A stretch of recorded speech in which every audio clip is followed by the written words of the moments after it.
Middleton is a fantastic mother to her 3 children, as we already know, but she also gets along well with youngsters who aren't her own.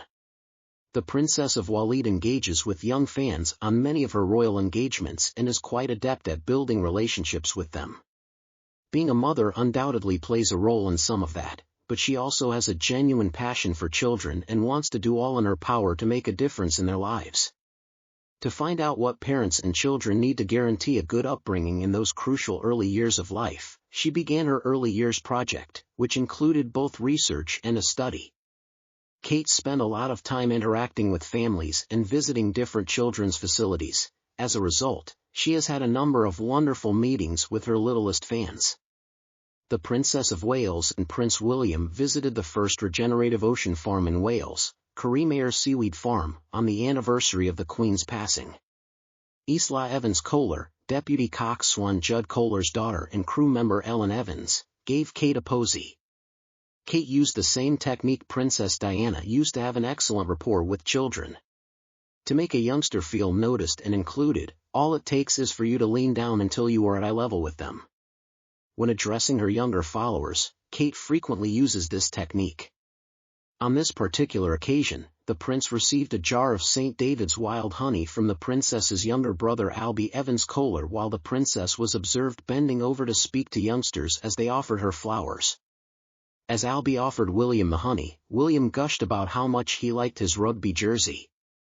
For the event, Kate chose a Troy London Parker, reusing a dress she wore for the first time 6 years prior during the couple's royal tour to Canada. She wore the fashionable jacket with a white t-shirt and her 96-pound G-Star cargo pants, which have been a recent favorite of hers. The pair spoke with farm employees and volunteers to find out how their work affects the marine environment. Then they sailed over to the farm to view the seaweed lines. When asked how seaweed from a seaweed farm off the Welsh coast tasted, the prince joked that it was salty. Kate tweeted a flashback snapshot of some of the time she had spent working with children during her studies after she finished her early childhood study. It's such a cute image.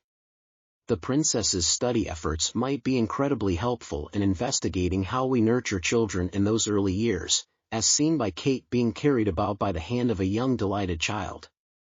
On a visit to the West London Centre for the Shooting Star home, Kate sang along with youngsters while clutching a green animal puppet in her hand during the hospice centre's meeting with hospital staff and ailing children.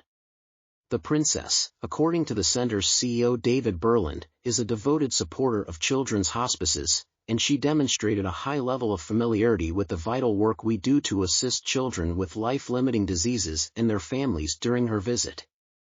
Kate looked adorable wearing a sleek grey coat, blue skinny jeans, and black boots. The Princess of Wales was beaming and gave the centre's kids lots of hugs. Officially, members of the royal family aren't supposed to be touched, but most of them have broken this rule, especially when it comes to interacting with children. Sometimes you just have to give an adoring young fan a big hug, as Kate did with the little girl in New Zealand. It was such a sweet moment.